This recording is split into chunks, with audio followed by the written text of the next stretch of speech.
Greetings, everyone. I hope you guys having a good afternoon or Easter time over here. But this is me, Andreas Pop Culture Guy. I'm your moderator for tonight for the Peacemaker Season 2, Episode 6 live recap and discussion.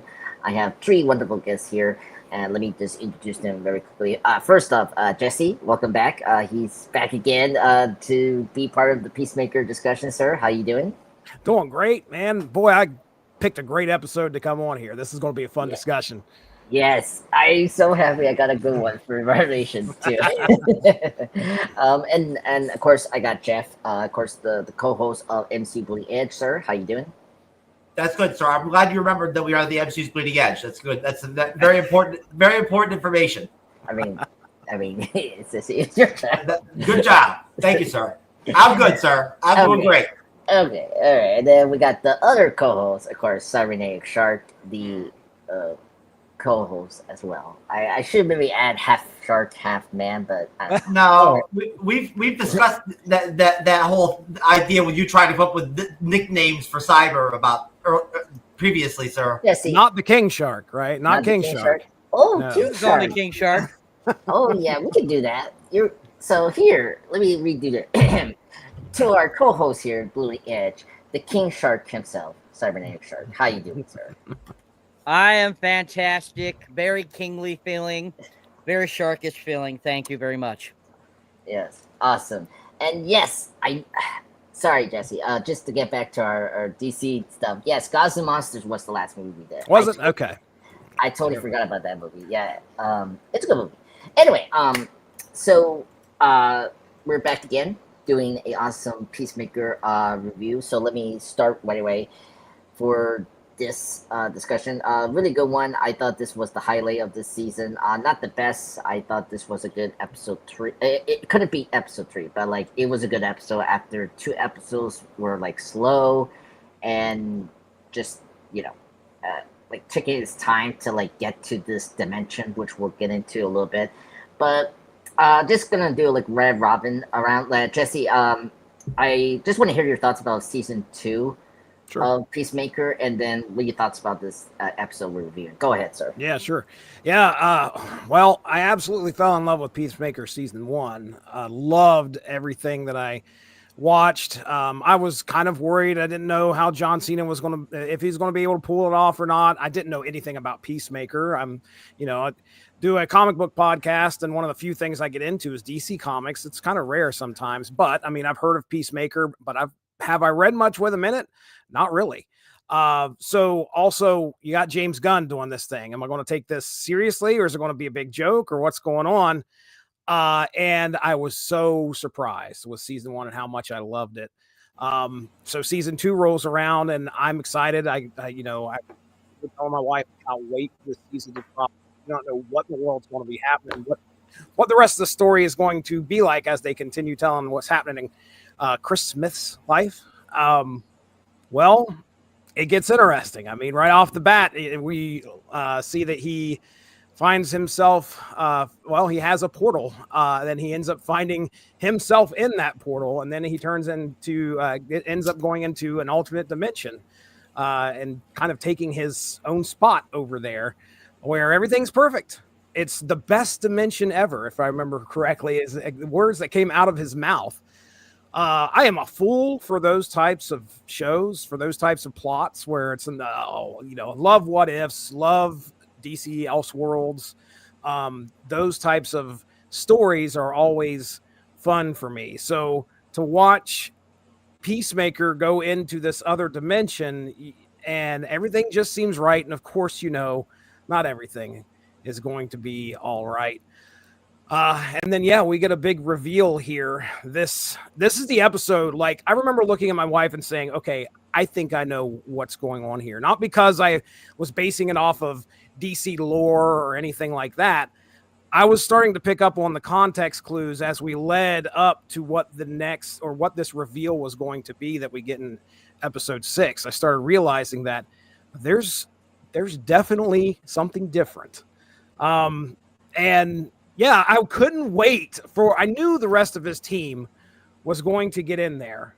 and they were going to try to bring him back or something like that. And I could not wait for that to happen. And again, that's kind of what we get here in episode 6. So as far as my thoughts on episode 6, I loved it altogether. I know we'll probably get into a plot synopsis here, breakdown, whatever.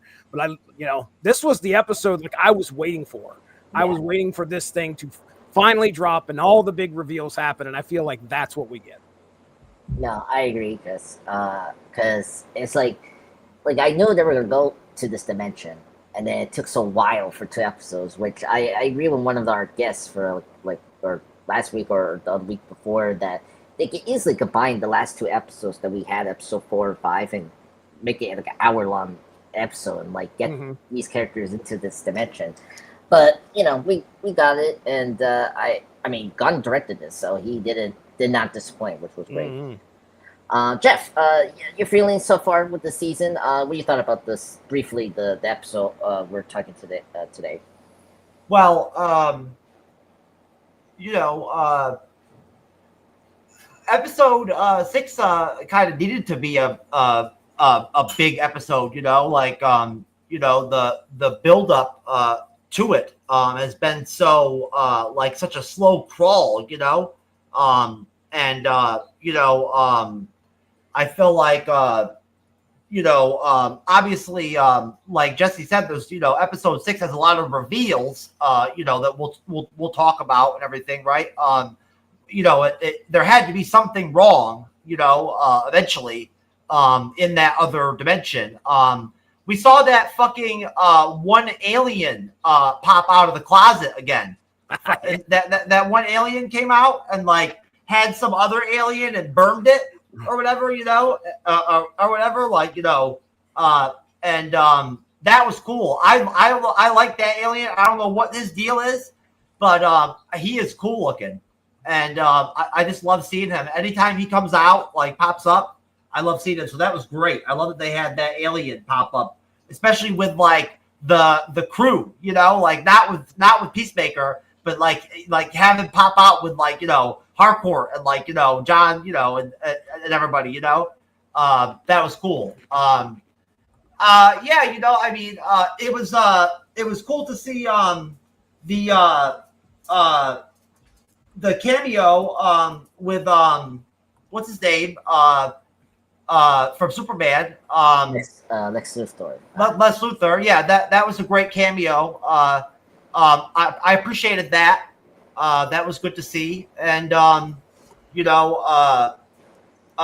think that Nicholas Hoult or whatever plays him really well. I really like the way he plays the character. I'm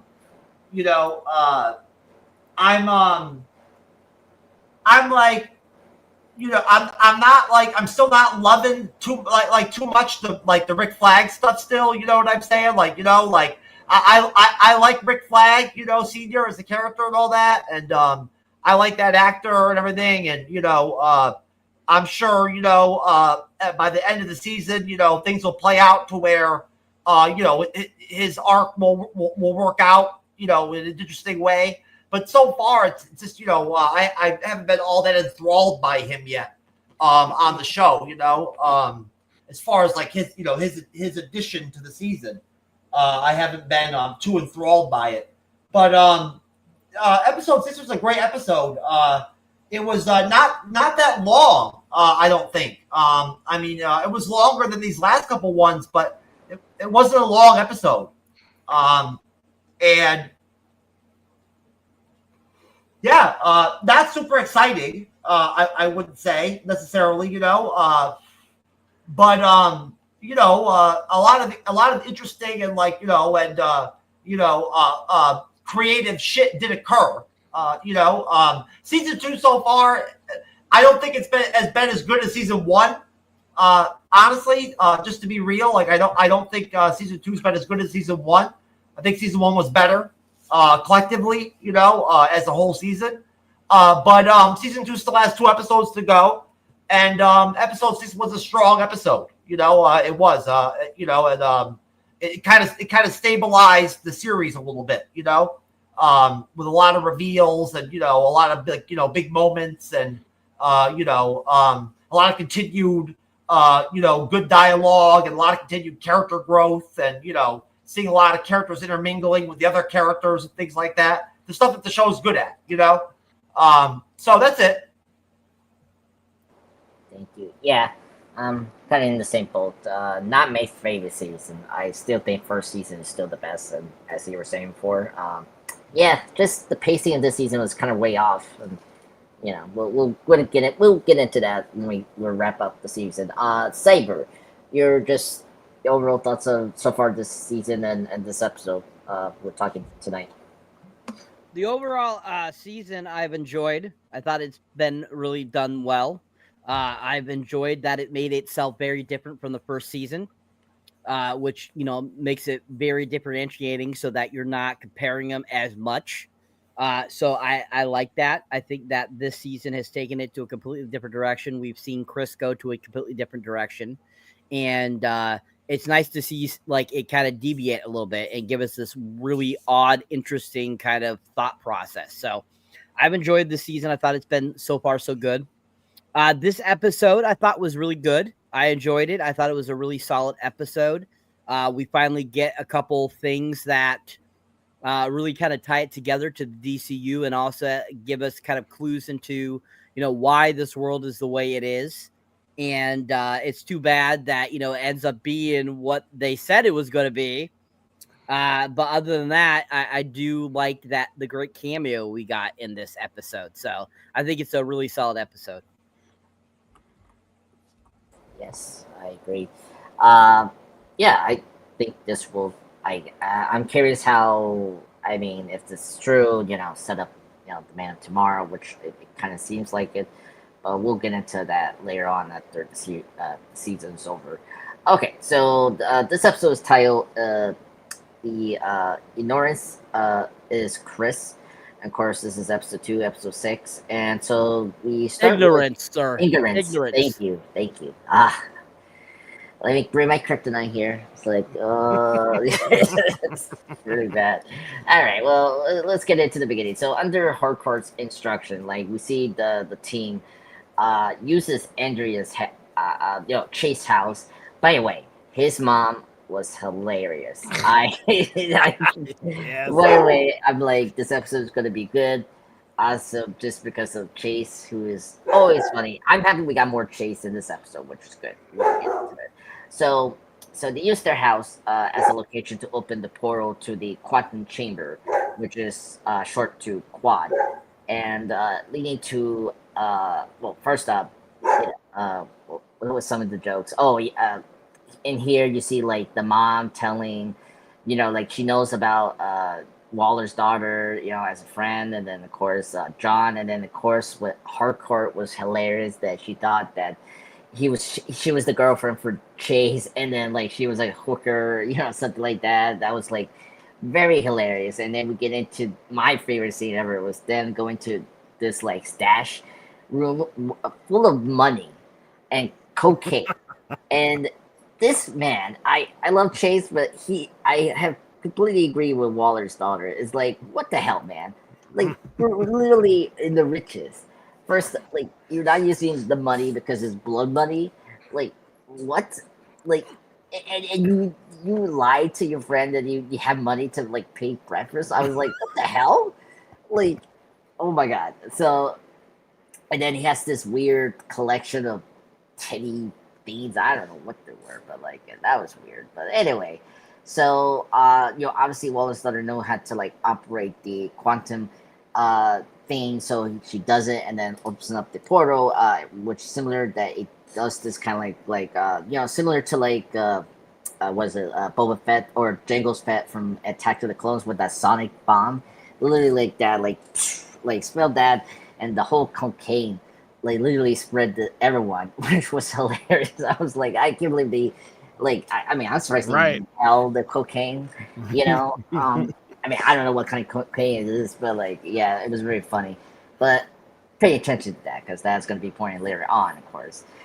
So and then they enter into the door to Earth 2, where they kind of explored the Smith mansion, and that's where we're talking about the alien that it randomly pops up here. Like, every time we see this alien in the dance sequence, and then like now I'm like, wait, he's gonna be an important thing, or it's just gonna be this joke is like it's just there, just saying like I did laugh the Waller's wake to her, and by the way, Jeff, he was like roasting a squirrel. That was like a squirrel he was holding, and like he put it in the incinerator, which is crazy.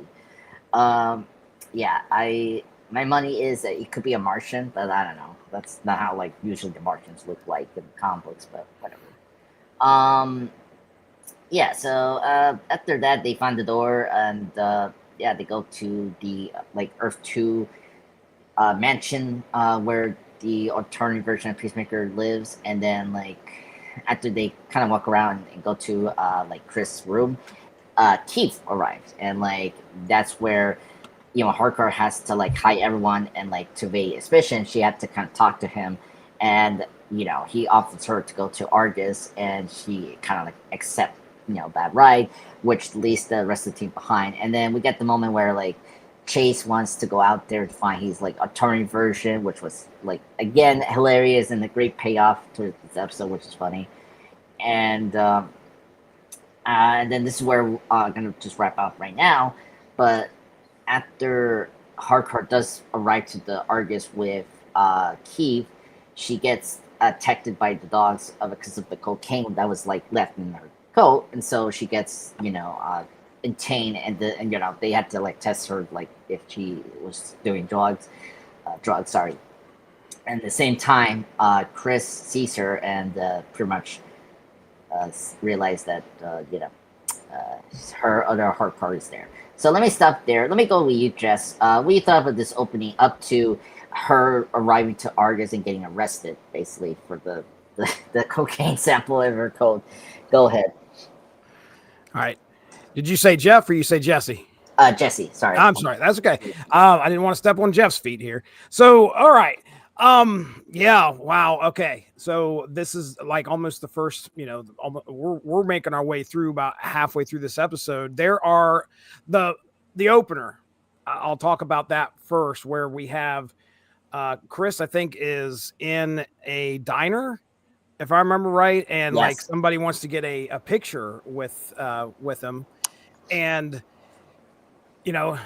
of course, again, he's living his best life. It's the best dimension ever. And somebody comes over there and snaps a pic. And then, of course, you get that eerie feeling when you start to see their faces all just start to droop. Yeah, it kind of sets the tone with like something isn't right here. So, yeah, my next note was Adrian and his mom. You touched on that. Oh, my gosh, was that hilarious? Harcourt is the slutty girlfriend. And... I just could not stop laughing. Her reactions to what his mom kept saying, and he's trying to get his mom to shut up. Like the whole time, I'm like, my gosh, Adrian, why do you talk to your mom like that? And then I was like, okay, I'm starting to understand why he talks to his mom like that. But yeah, he is just, his mom's hilarious.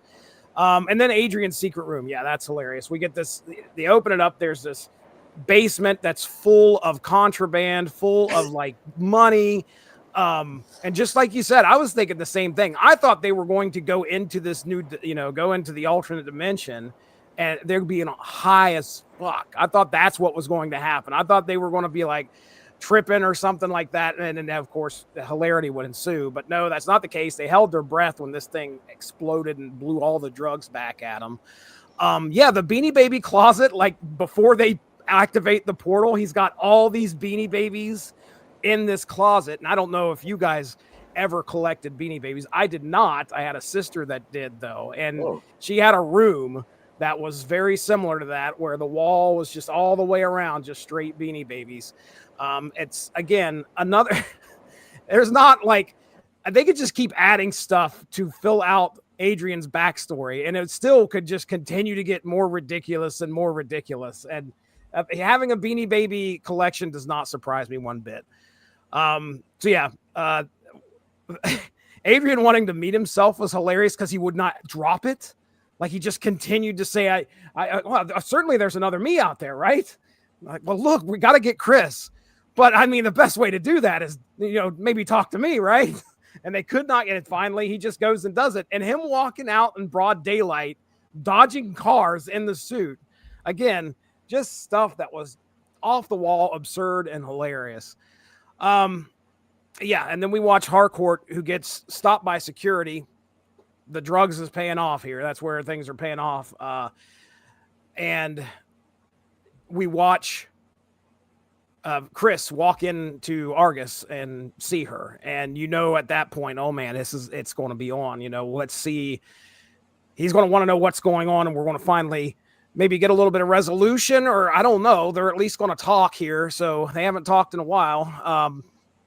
He's kind of like the whole reason he left, or she is the whole reason that he left, on both sides, actually, because, he's now found Harcourt over here who's very much in love with him, and she has no problem showing affection. And of course, he has his dad and his brother here too, so why not leave?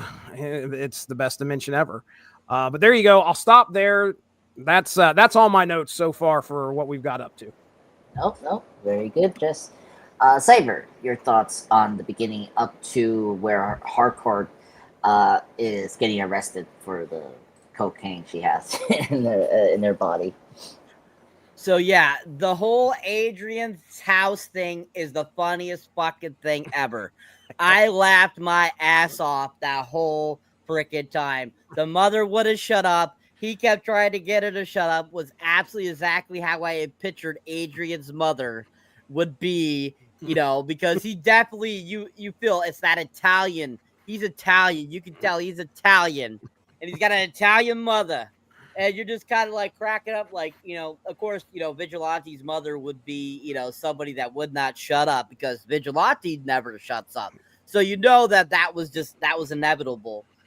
But once they get into his room and like that place, and he's got all those drugs and all that money, it was absolutely hilarious when Leoto's like, you just asked me for money because you said you didn't have any money for breakfast the other day, and he's got like giant stacks of money. He's like, it's drug money. Hello, can't use that. And I'm just like thinking to myself, oh my God, this is absolutely hilarious. Only Adrian would do this. Only Adrian would do this. And it would just, that whole scene was hilarious. And then when the drugs blow onto them because they open the portal in there, which that's their own fucking fault. They can't blame Adrian for that. They put it in there when they knew the drugs were in there. We know that to open the portal to get into the world, it's gonna explode. So okay, that's your own damn fault. So them blaming him for it, it's like no, it's not his fault. It's your fault. You should have either covered yourself or moved out of the way or something, And so that whole sequence was just absolutely fantastic. I absolutely loved it. I thought it was so super hilarious. And when they get into the portal finally and they make their way to the universe that Peacemaker is in, and Adrian's like going on about seeing himself, that was absolutely freaking hilarious too. Like, there's got to be another. I bet he's best friends with Peacemaker here and all this stuff, and you're just kind of like, oh God, okay. Adrian, just shut up, please. Just shut up, please. You're driving me nuts.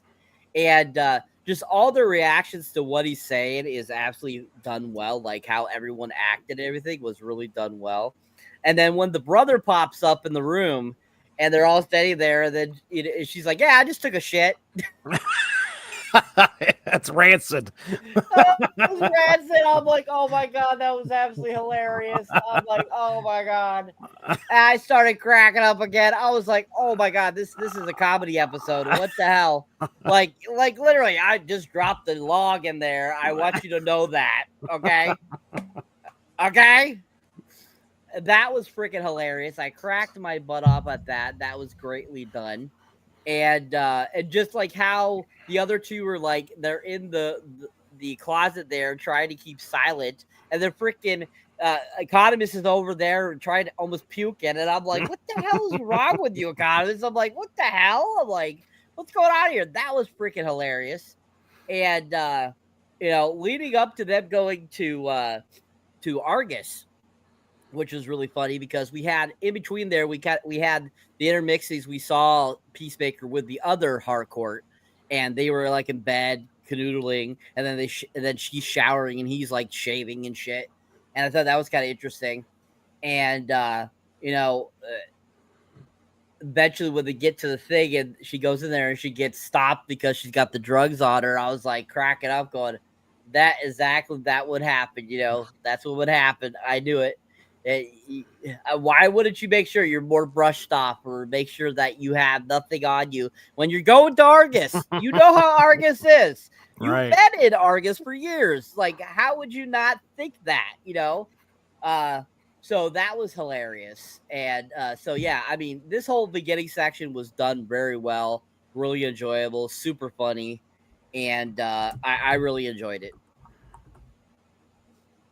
Thank you. Yeah, I missed the part. There was another funny part with Chase was he was like cleaning John's back when they were in the metro. That was funny. He was like, "What the fuck are you doing, sir?" And then he was like, and then he like changed the subject, which was funny. Anyway, Jeff, your thoughts on the beginning part up to Hardcore getting arrested for the cocaine from the other dimension? Yeah. Well, I mean, honestly, I'm not always a big fan of the multiverse. I honestly, I've talked about it before how I haven't enjoyed, kind of, what's happened with the MCU because of the multiverse, kind of where it's at, right now, with the whole multiverse thing, right? And but I do like what they're doing with Peacemaker. Like I think it's creative. I like what Gunn is doing. This episode is a lot of fun. The opening is a lot of fun because it's really neat. It's really neat watching the gang discover Peacemaker's lab and everything. And be all shocked by it and all that. I thought that was really cool. Because it is shocking to see how staggeringly gigantic that whole workshop spaces or whatever that door leads to, right? I was kind of shocked at how easily what's her name, the black chick was able to get the door opened with that device, because it seemed like it took Peacemaker to do a lot of interesting shit to make that happen. You know what I'm saying?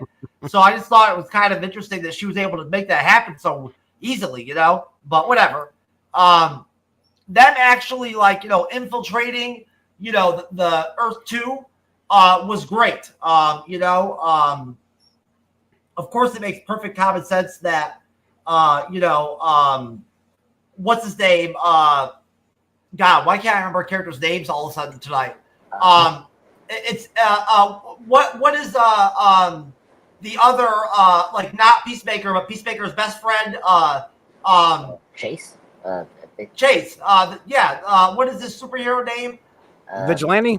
Vigilante. Yeah. Of course, Vigilante would want to go see Vigilante. All that makes perfect sense. You know what I'm saying? It all. It all fits, perfectly within his character.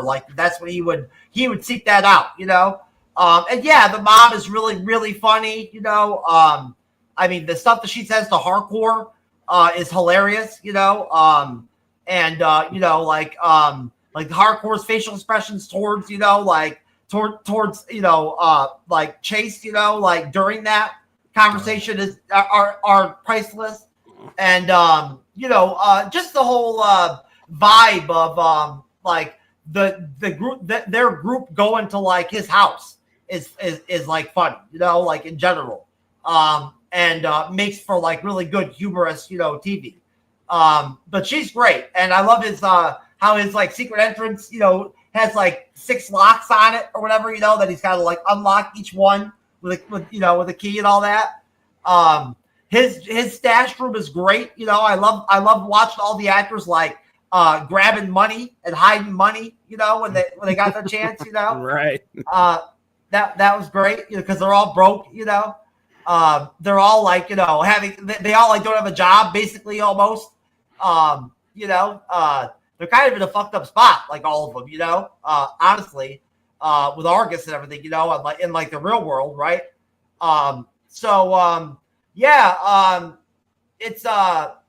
It's really cool seeing having the friction of having the tension of having like the regular Earth Harcourt showing up in like on Earth 2, and then bumping into Peacemaker at Argus, right? That's like obviously like really exciting to see that happening on screen. A lot of fun. It's cool seeing the two different worlds crossing over. With the characters crossing over. Onto the different Earths, right? Overall, it's just a really that's a really solid section of the episode. A lot of really good stuff happens. Very positive. No, I agree. Yes, thank you for bringing up the moment when they were just well, first they were gas just gas of what Chase was saying, and then they just took the money as possible before he looked back. That's funny. Just how just no clue what Chase was his friends were doing. And let's stick with Chase here. So after that, we see Chase leaving the house as Jesse said before, he's in his full suit, which is funny. And he sees a car, and then he goes to the bushes, which is funny. I like that they're still doing the running gag of him just hiding the corner, the garbage can, whatever. Just because he's trying to protect his identity, or this is his superhero thing.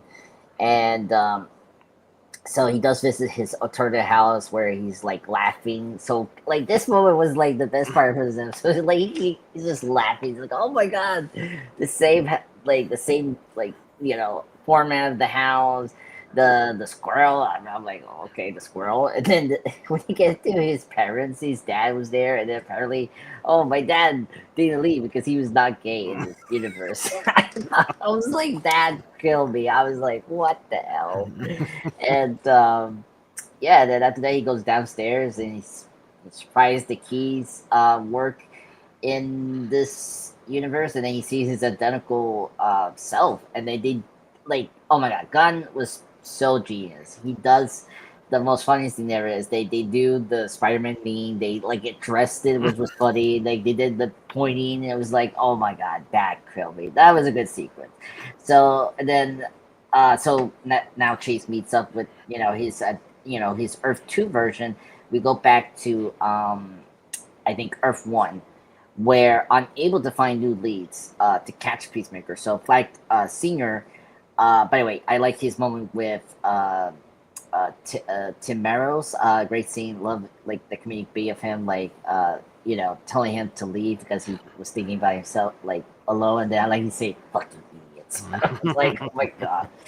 And he calls up to his second command to say, set up a chopper for an hour to go to Bellevue Prison to meet up with a prisoner. We don't know who. I was like, okay.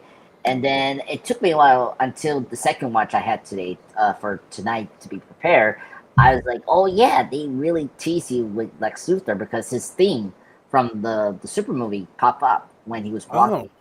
And then briefly, I love this detail. He has the cane, and obviously, if you haven't seen the new movie, obviously, there was a funny bit when he does his evil monologue against Superman. Crypto attacks him. And if you remember, he holds him in his leg. So I really like that continuity where he's being injured by Superdog, and so we get Lex Luthor here, which I was surprised. I was like, oh my god, that's really neat, and it makes a lot of sense. So we get this really awesome discussion with Flag, and again, Lex Luthor being Lex Luthor, he's this racist metahuman prejudiced person. He doesn't like metahumans at all. He's I guess the William Stryker of this universe now, I guess. Well, I mean, he was kind of like that. I mean, he's always racist, this Superman, to be honest.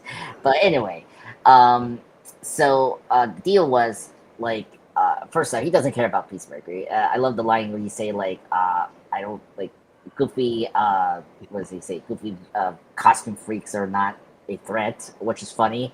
And I think you should take that serious when Batman pops up, because that's literally I don't know why he thinks that, because these vigilantes are trouble, But anyway, but he's not gonna he's gonna face true what do you say, a true like true things when he meets up with Batman, because like, oh, really liking.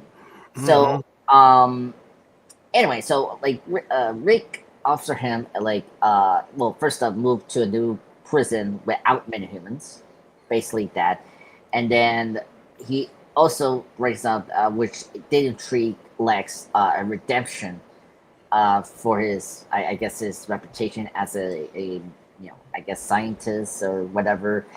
So because he cannot like take him out from prison or like seduce the sentence, so like the only way you can help him out is either advise his scanner, like provide him a new scanner to like locate the rift, particularly the Peacemaker quantum thing, and yeah, and somehow Luther complies, and we get this extreme partnership between these two people. So I'm very curious what's going to happen next two episodes, because that's really like hopefully we see him again because again, as Jeff said before, he was really great. I like him as Lex Luthor. He was the best thing that was supposed to remember me this year. So yeah, very happy I see him. Then after that, we go back to the Earth 2 universe where Chris talks with Hardcore in custody. And as you were saying for Desi, like we knew that like they needed to discuss like Hardcore, her feelings about him, and then of course Chris like his feelings towards her, and we sort of got that. And like she explained the reason she's not very open as the other version is because like she feels broken, she's unable to full, the like romanticize for him, and it makes a lot of sense. But then of course Chris tells her that I'm not gonna go back because of the second this universe is the best one. Like the other hardcore like has like she expressed her feelings to me, and like I got my brother who's not dead in this universe, and the dad is nice. So yeah, like okay, you got legit reasons why you want to stay here, but but after that, she is cleared for any charges, but Chris states he will stay in Earth 2. Okay. So, and then I'm going to wrap up this part here. So, as Chase is like beautifully interacts with his like Earth 2 self, which was funny. Like they just like in the couch. And by the way, I was confused which one was Chase until like I kind of got the one that's standing was Earth 2. So he interacts with the alternate self, and then they were like doing this kind of like stepbrothers where they were like revealing they're like, oh my god, we're the same person. Like he loves this one particular Pokemon I never heard of, and then some favorite food, and like their feet like the worst interaction was human skin. I'm like, okay, I mean, but then this was a good twist. This version of Chase is the arch enemy of the dead decreased Peacemaker 2, and he's not best friends for that version. Instead, he's his moral arch enemy, and that the reason that he has joined the Sons of Liberty, which was a shocking twist. I was like, oh my god, to fight against his crusade. So let me stop there. Let me go back to your Jeff. What you thought about so from Chase meeting his Earth 2 self, the Lex Luthor cameo we got here, pretty much the end point is Chase Earth 1 discovering that his self is joined the Sons of Liberty, and that he's the arch enemy for Peacemaker 2. Go ahead. Yeah, like the I guess the dialogue or whatever, like the inner dialogue or whatever you want to call it, the two different like versions of of the same character talking to themselves is pretty much like exactly what you'd expect from him as a character. Like it's pretty atypical for him. The kind of off the wall shit that like he typically would say. You know what I mean? Is kind of like where they go. It's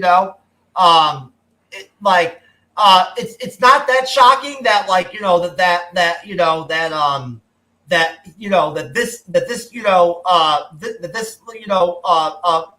guy would not be friends with Peacemaker on Earth 2, because like again, this is like a whole different dimension. Like there's going to be different shit, right? Everything's not going to be exactly perfect or exactly the same. So the stuff with Hardcore and Peacemaker, like the emotional scenes, like or whatever, I don't really know what to make of all that. I mean, I don't know if they're gonna like hook up or like they're gonna get together in the show or how that's gonna play out. You know what I'm saying? I'm not really sure where that's going yet. But I don't know. Obviously, Peacemaker said it, says that he loves her and everything, so like he put that out there, so Gunn likes to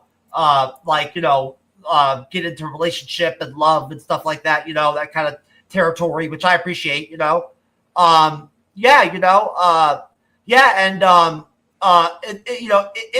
intermingling it in between these scenes, you still see Economos, and what's her name, at the house, with like they see Eagly, and he makes a mess and all that shit, you know what I'm saying? Again, because he's like raiding the refrigerator, gotta love Eagly. It's like working its way up to like where there's gonna end up being some like interaction between some of the same characters at some point in the episode soon. Like it's gonna happen, like you're gonna see like conflicting characters like bumping into each other here soon. It's coming. That's pretty much it. Thank you. Jesse, your thoughts on Chase meeting his Earth 2, the Lex Luthor cameo, and then the twist where his Earth 2 doesn't like Peacemaker 2. Yeah. Oh, you know what, Jesse? Let me just say one last thing. Just that, just to mirror what Andre said. That cameo scene with Luthor is really solid. Like, I really enjoy that actor as Luthor. I think he's great. Yeah. I mean, I'll bounce off of that. I haven't seen the new Superman movie yet, and when you walked in here, I was like, oh, okay, all right. This is, I remember seeing this guy before, because I think I'd seen some clips or something. So I was like, okay, what are we going to do here? I did not know about the whole continuity with Crypto and the limps or the cane. So that's pretty neat. That's pretty cool. I mean, again, Adrian never fails me. We get that moment where he meets his other self, and for just a split second, as he tries the keys and every key works and he walks in there and he surprises himself, he looks like he's going to be pissed. Like, oh crap, they're going to fight.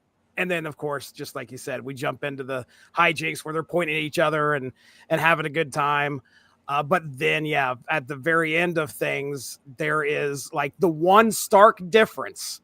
He could not wait to meet himself. And when he finally meets himself, he finds out it's almost like he's his own worst enemy, because this guy hates Peacemaker. And what could be, why in the world would he hate Peacemaker? Well, we're going to find out probably here pretty soon. Economists with the dry heaves because everything has gotten too weird. Like, this guy has been just look at all of his involvement in season 1, and he gets sick here because things are getting just too weird, which was hilarious. And then, that was pretty crazy. Harcourt versus Peacemaker was another that I wrote down here. That whole scene that they have, we kind of already talked about it a little bit here, where they're finally getting their relationship discussion out of the way. And they're trying, I mean, Peacemaker is trying here. Chris is trying to make her understand that he loves her unconditionally, regardless of if she's a mess or if she's not. He wants her to understand that he was there for her and wants to be there for her, but things have kind of gone past that now. He's very comfortable where he's living at in this earth.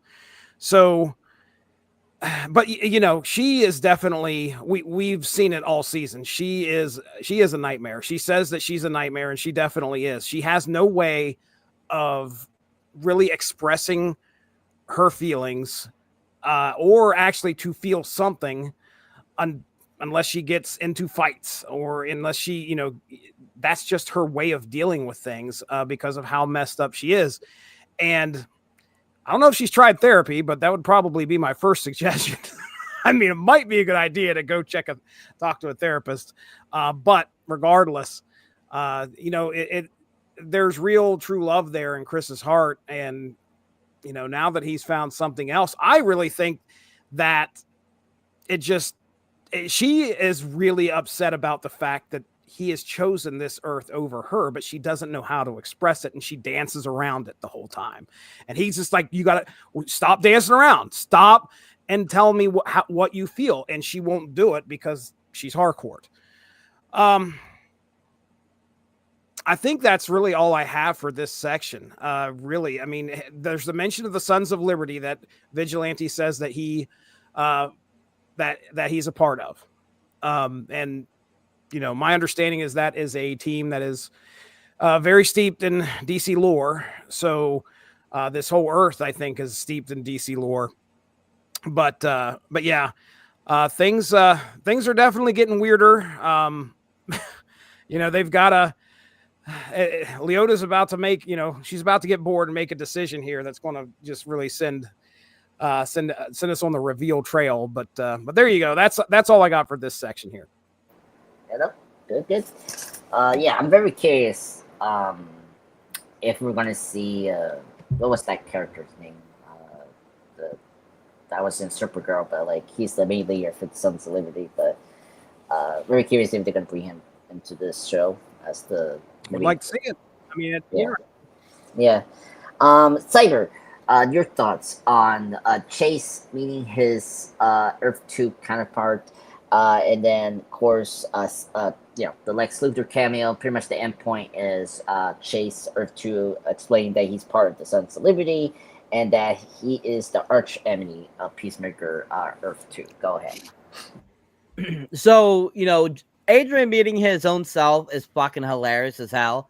I laughed my balls off at that. It was just so freaking hilarious, especially when they did the Spider-Man fucking thing. And I'm like, oh my God. I'm like, oh Jesus. I'm like, this is exactly, I'm like, is it going to be exactly the same? Because definitely, Earth 2's sanctum is a lot more neater and cleaner. You didn't see all the drugs and all the money around and stuff like that. Yes. So I'm like, this is different. And you're kind of like, oh, okay. And so when he actually ends up being just like him, I'm like, oh my gosh, this is hilarious. I'm like, 2 Adrians? I can't. And I'm like, just cracking up because I'm like, oh my God, this is going to be freaking hilarious, especially when it goes later back to them and they're like asking each other things. And when they get to the point where he says that he's part of the, Sons of Liberty, I'm like, I'm like, to talk about Sons of Liberty, that's interesting. That's a little nod to another comic book. And I'm like thinking to myself, I'm like, okay, so Sons of Liberty are going to come into play here eventually, I can see.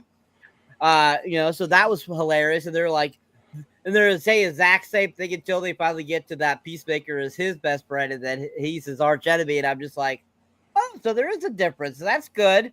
That's good. A little difference, most definitely. And so I thought that was freaking hilarious. The whole Adrian thing, absolutely hilarious. And then finally, Peacemaker and Harcourt finally having kind of like their heart to heart. Finally, you're kind of like, about fucking time, Harcourt. Like, take your sweet ass time getting to expressing yourself eventually. And you're just kind of like, why can't you just from the get go be like this? Like, just tell your shit. You're a very honest person to begin with. So why is it so hard for you to express this, And so I'm like, well, she probably, starts to finally say stuff that makes sense. You're kind of like, okay, well, why don't you just tell him you love him? Because you do. We could tell. Okay. You wouldn't have gone through the multiverse to get to him if you didn't love him. It's just like so fucking obvious. And it's just kind of like, okay, just get to the point, please. So, that whole thing. Is it the greatest thing? No. But at the same time, it's like, I'm glad they finally have her starting to express herself a little bit. Because that's nice. It's finally nice to see her kind of like have some sort of emotion other than being a straight as nails, Argus agent who, does her job. She has to go to feel anything. She has to go and fight in brawls. And it was just kind of like cracking up like, what? Like, so you have to be mutilated half to death to feel something. Okay. Oh, wow. Like, I think you need a lot of help.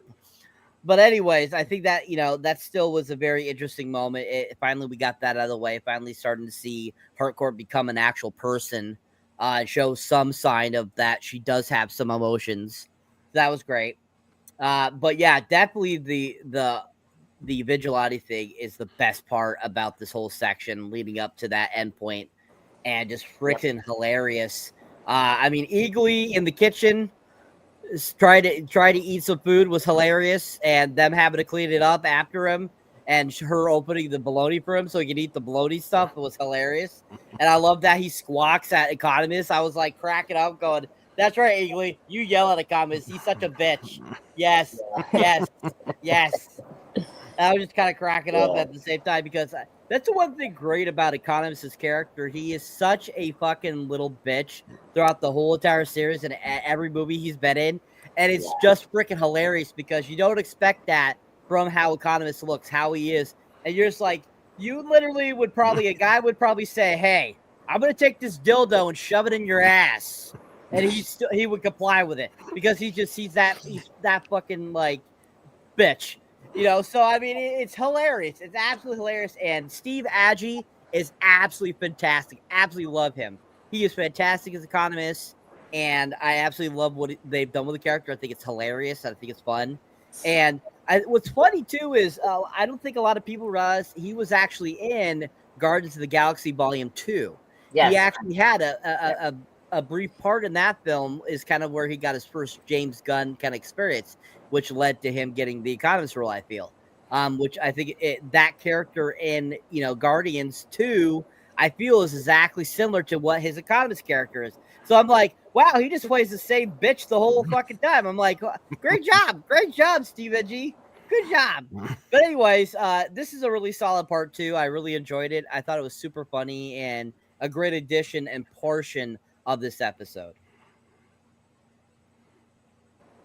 Nope, I agree. Yeah, I mean, I wish his name was easier to remember, like Taserface. I remember his name in Guardians, dude. Taserface. I mean, of course, we all know him as John Economos, but he also played as a stand-in for King Shark too, for the Suicide Squad. I just want to bring that up. So he does as well, like who is it? Sean Gunn's brother, James Gunn's brother, Sean, who did like the stand-in for Rocket. So that's pretty cool. And just wrapping up, the Sons of Liberty was it's led by the Ancient Liberty. I forgot his name, so I don't know, kind of curious if they will probably pull that for this season or whatnot, but we'll see. Anyway, so we're great job, guys. 1,000 points for all of you. We're now in the end game, aka the final part of this episode. So let me get through this, and we can get out of here and then do our plugs. So after that conversation, we get what is it like? Yeah, Iggy. Okay, because this I'm just reading the Wikipedia. They're doing it out of order.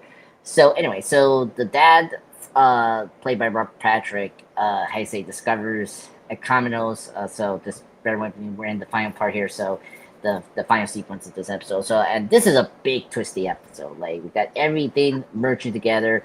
So, like, now that the Earth 2 dad now knows that his son Chris from Earth 2 is dead, thanks to Economos, who gets stabbed by the hand, which was very brutal.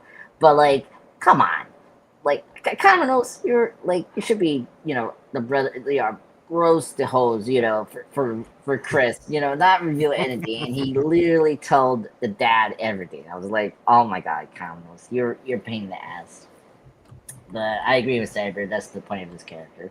And then after that, and this was the funny part, same time, Walter's daughter is like walking through the neighborhood, and then suddenly people were like staring at her and like so angrily. I was like, oh, there, we're gonna get that confirmation, right?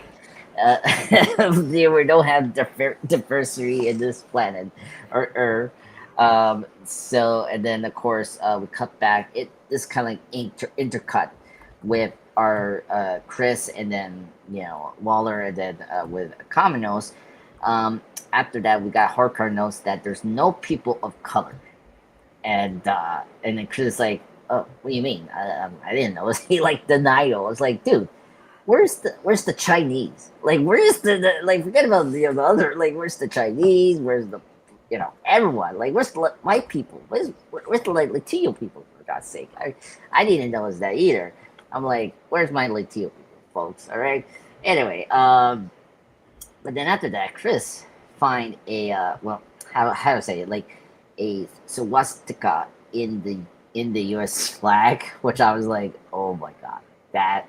So it totally confirmed, and one of our guests did predict that this was going to be a race, like a super what do you call it, like a Nazi Nazi kind of thing, yeah. Yeah, thing for Earth 2, which kind of like totally revealed here in such a cool way, and so where replacing the stars, they indicating this Earth 2, as you were saying, for Jeff, like the Nazis defeated the Allies. They won World War II, which is crazy. So much to his shock.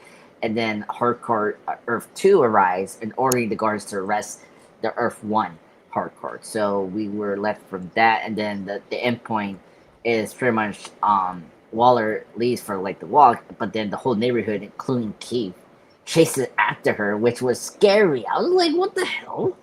And and cut. That's it. And I was surprised that was the end of the episode. So let me get to Cyber first. Cyber, you were last, so let me go back to you. What do you thought about the final part of this episode? It was good, bad? Go ahead. So the conclusion of the episode is okay. It sucks that they finally revealed that it is like a white supremacist universe. I was disappointed in that. I was like, oh, that's fucking stupid. Because I'm sorry, but that to me just paints white people as bad. I'm sorry. That's how it makes me like feel. And it's hilarious at the same time. It's like, you notice the flag that whole time at Argus several times throughout the different episodes. And finally, when he looks at it and it's got a swastika on it, I'm like, oh God. I'm like, that just confirms it completely. And I just thought that was hilarious at the same time. Like, wow, James Gunn, you just went totally crazy here by making this whole world a giant, Nazi, scam. And I'm just like cracking up at it too at the same time. As like, this is stupid at the same time. And but I think that when Leodia goes walking and everyone starts staring, and you're just like, oh shit. I'm like, oh damn. I'm like, okay, because when she's like telling the economist that let's go for a walk to clear our head, and he's like, hell no. I'm like, he was kind of on the right idea. Like, maybe you should go out for a walk in this place, especially since as we've seen in several episodes, we have not noticed one other, ethnicity while we have been here, in this universe at all. And so I'm like, okay. I was like, all right. So when they finally revealed that, I was like, that stinks. But I still think that, all of a sudden, Peacemaker's dad, like, taking out Economist and stabbing him in the hand. I was like, holy shit, bro. Like, who are you? And he's like, and he starts talking, and he's like, keeps revealing shit. And you're just like, shut up, Economist. Shut up. You're an idiot. Once again, going back to that bitch mentality, but at the same time, you're just like, okay, well, now kind of, he has kind of an idea. Like, he felt that, you can tell they kind of felt like this Peacemaker that they've been talking to recently seems very off from the Peacemaker that they are aware of. And so it's kind of like gives you those clues finally, start like piecing them in, like, oh, maybe this isn't our Peacemaker that we know. Maybe this is an imposter or something, So, I mean, lots of great little clues at the end here, get big reveals, stuff like that. Other than that, I think it wasn't my favorite ending to an episode, but definitely I think that, everyone like chasing after Leodia was hilarious. It's simply for the fact that I think it's funny that they in this season they've been calling her by her last name versus her first name, which if you rewatch the first season, she actually has a first name. and which is Leota. And I'm like, why should she call that in the second season? I don't get it. I'm like, that's such a better name and easier to pronounce. I'm like, oh, okay. So I thought that, that was kind of interesting that they never call her by that. But what an interesting ending to, this episode to really review, push up the next 2 episodes that we'll be going through to see really where that takes us and kind of the whole thought process and kind of where this second season ends. And, just kind of like, where's this going to go? Is it going to lead into a 3rd season? Is it going to lead into, Man of Tomorrow? Is it going to lead into another DC Studios film coming out next year, Supergirl? So it'll be interesting to see just where this kind of pieces together itself into the DC Studios new bracket of things. And it'd be interesting to see just what happens to all the different characters. So, okay ending, not my favorite, but all around some interesting information. Yeah, no, I agree. We kind of knew that. I mean, we were expecting it. I mean, they left so many clues of like, okay, this could be like a Nazi running too, and the came through. Yeah, Jesse, your thoughts on the final part of the episode, sir? Yeah. I mean, so you guys talked about the part with Economist where his dad, or let's try it again, Chris's dad, finds out from Economist exactly what's going on because the Economist won't shut up. This is, I mean, I'm starting to think this is going to end really tragically for Chris, because what happened in the previous season?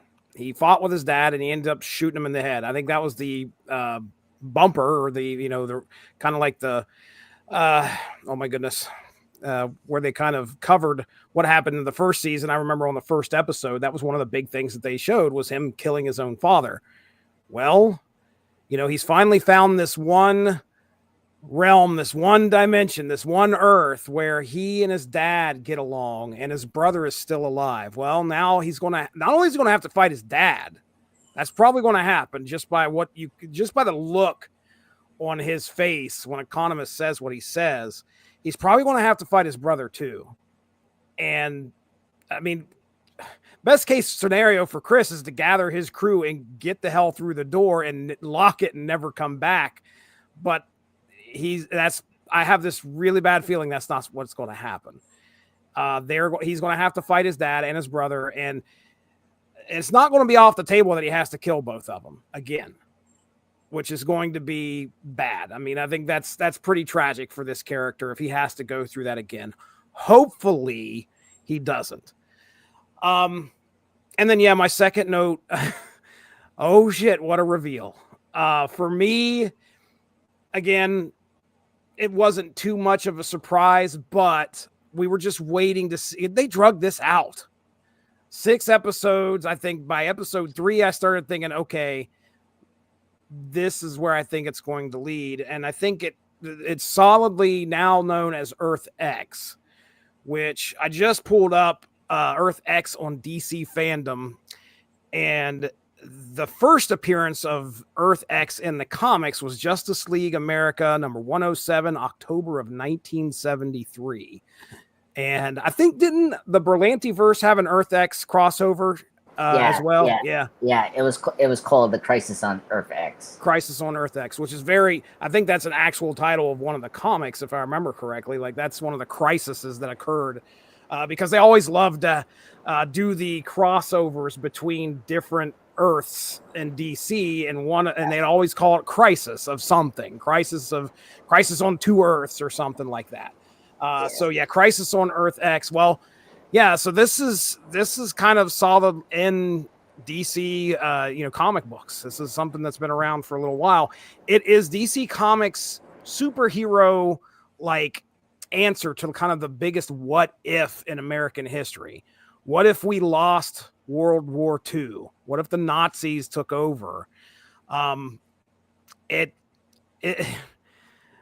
It's interesting that Gunn went this way. I'm really, we're going to have, my goodness, are we going to have a lot of, there's going to be some discussion, I guarantee, in the next 2 episodes. Because we got 2 episodes left. I mean, they're going to have we're going to have some there's going to be some discussions. I'm sure that and some commentary that James Gunn is going to get across in this next episode. I guarantee you. But yeah, I mean, Nazis are villains. That's just the way it's going to be for sure and forever until the end of time.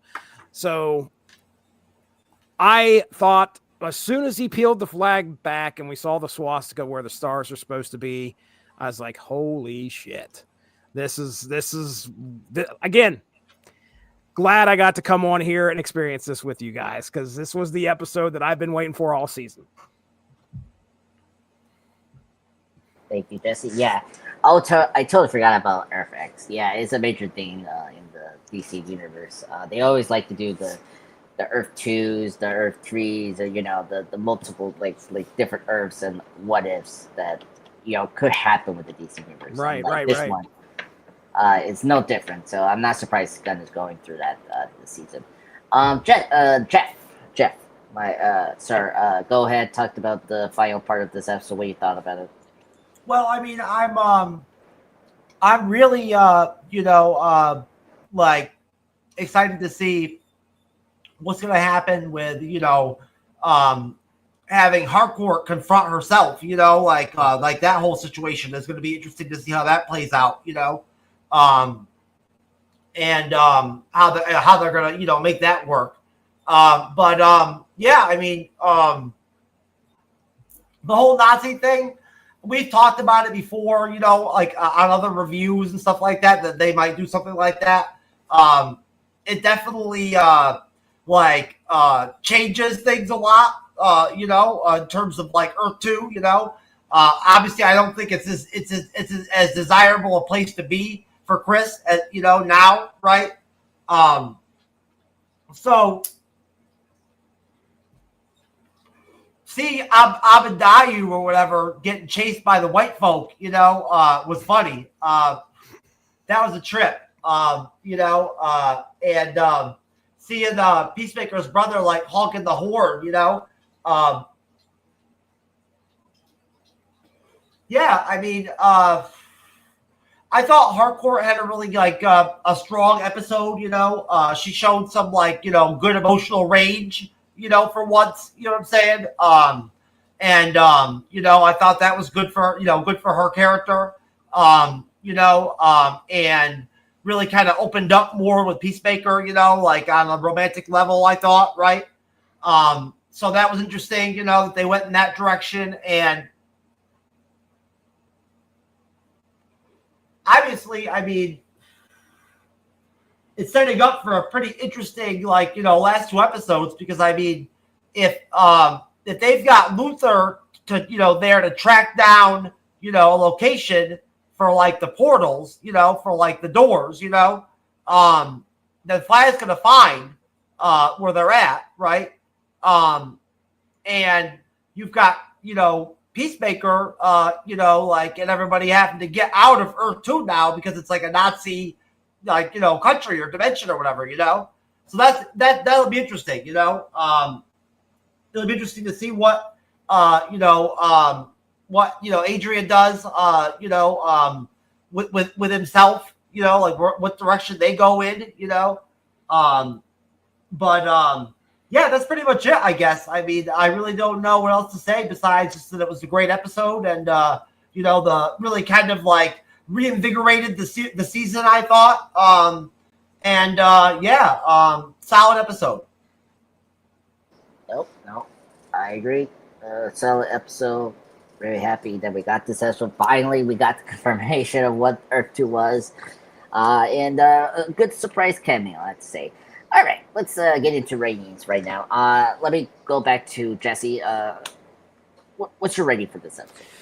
I'm going to give it, I think it might be the highest rating I've given to anything we've discussed on here. I'll give it a 9.5. Maybe there could have been something done a little bit better, but as far as I'm concerned, in what I've got in the previous 5 episodes, I'm supremely pleased with what I got here.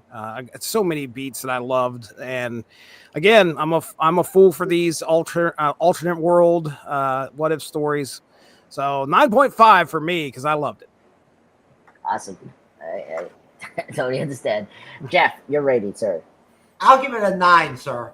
Oh, awesome. Cyber, you're ready? I give it a 9 as well. Oh, awesome. Okay, same here, a 9 out of 10. I kind of agree, Jesse, but it's points down because I just thought the twist was kind of obvious.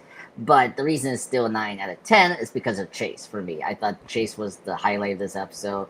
I mean, Cyber brought it before that, like, he was barely in the beginning of this season, which was weird. And then I was kind of happy slowly from, like 4 or 5, we were getting more of him. So I was happy that this episode we got more like moments with Chase because he's a great character from last season. So I was like, you need more of him. All right, so thank you everyone. I just want to thank Jeff, Cyber, and Jesse for just being patient with me doing this moderation. It was a blast. So now I'm gonna give it to Jeff to plug us out. So thank you so much, guys. I hope you enjoyed this live stream review of Peacemaker Season 2, Episode 6. Go ahead, Jeff. Great job, Andres, the pop culture guy. And Jesse Starcher, you want me to pull up this right here? Oh yeah. Oh my goodness. Well, you remember a while back I created a song for Jeff called Jeff's Tough Generator. Yeah, you introduced me to Pseudo. Yeah. So they just dropped V5 and I have all sorts of tunes on there. So if anybody's interested, I want to plug this tonight. You can go to Suno and type in @Stiznarchy. Should be able to find me. I just dropped a banger today called I Dropped All the Fruit Loops on the Floor. It's the greatest song I've ever created. It's based off a real life experience my son had probably about an hour before I got on this show. So it's a new metal song and it's a lot of fun. But anyway, got all sorts of fun things to listen to on there. So if you get a chance, feel free to check that out. I was just having a good time over on Suno. Their V5 update, dude. I'm telling you, I don't know what your guys' feeling is on AI, but man, the music scene is AI is crazy right now. You go on YouTube and you see videos where it's like the Star Trek characters, but they're rednecks, they're singing a song, you know what I mean? And it's all AI, you know? Yep. Yeah. And the music has just gotten insane. So with their most recent V5 drop, it's some stuff that I swear to goodness is radio quality. So anyway, that's really kind of what I'll plug tonight. I have a good show called Source Material. If you're interested, check that out. Just go to any podcatcher or YouTube, type in the Source Material Comics Podcast. Do a lot of fun talk about comics over there. Again, guys, thank you very much for having me on here tonight. I appreciate it. Oh, here it comes. There it is. Spotify. You can check it out over there too. I think the most recent drop was a Source Material where we finished out our discussion on the Marvel Darth Vader series, and we did 3 episodes, and I swear it was like 20 to 30, maybe it was about 30 issues, and it's the most I've ever done in a small amount of episodes, but it's a fun discussion. Darth Vader, one of the biggest villains out there, and Marvel did a great job with him, I think, in this story, especially with Vader down.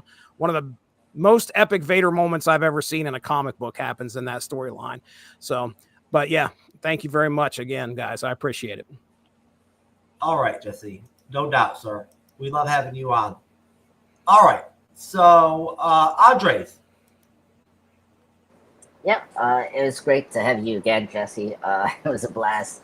Yes, so I just recently posted my Shadow/Batman comic reads. Please check it out. I'm doing the 6-part issue of this great crossover of the world's greatest mystery meets the world's greatest detective. So it's a blast reading this comic series. It was pretty cool.